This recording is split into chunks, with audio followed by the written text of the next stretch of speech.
Neymar জুনিয়রের সাম্প্রতিক এই অস্ত্রোপচারটি অত্যন্ত সফল হয়েছে এবং এটি তার ক্যারিয়ারের জন্য একটি বড় স্বস্তির খবর।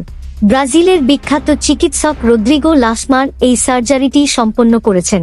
মূলত তার বাঁ হাঁটুর মেনিসকাসে যে সমস্যা ছিল সেটি সারিয়ে তুলতেই এই অস্ত্রোপচার করা হয়েছে। 2026 বিশ্বকাপের আগে নিজেকে শতভাগ ফিট করার লক্ষ্যেই নেইমার এই সিদ্ধান্ত নিয়েছেন। এই ইনজুরি থাকা সত্ত্বেও তিনি গত সিজনে সান্তোসকে রেলিগেশন থেকে বাঁচাতে লড়াই করেছেন, যা ভক্তদের কাছে তার দায়বদ্ধতার প্রমাণ দেয়।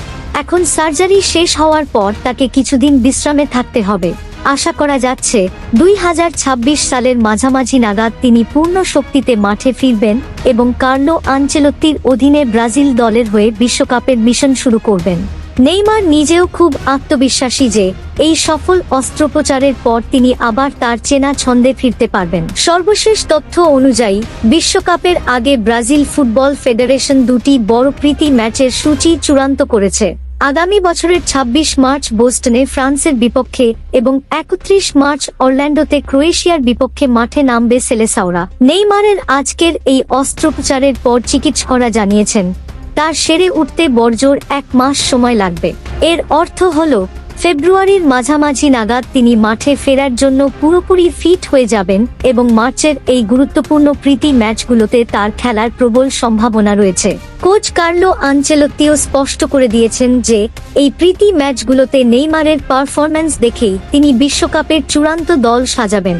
অন্যদিকে 2026 বিশ্বকাপ নিয়ে নেইমার তার ক্যারিয়ারের সবচেয়ে বড় লক্ষ্যটি ঠিক করে ফেলেছেন। তিনি এরই মধ্যে ঘোষণা দিয়েছেন যে ব্রাজিল যদি 2026 বিশ্বকাপের ফাইনালে ওঠে তবে তিনি সেখানে গোল করবেন এবং দেশকে ষষ্ঠ শিরোপা এনে দিতে নিজের সেরাটা উজাড় করে দেবেন। যেহেতু 2026 বিশ্বকাপ শুরু হবে 11 জুন এবং তার গ্রুপ পর্বের প্রথম ম্যাচ মরক্কোর বিপক্ষে 13 জুন, তাই এখন থেকে করা এই সফল সার্জারি তাকে দীর্ঘমেয়াদী ফিটনেস অর্জনে সাহায্য করবে।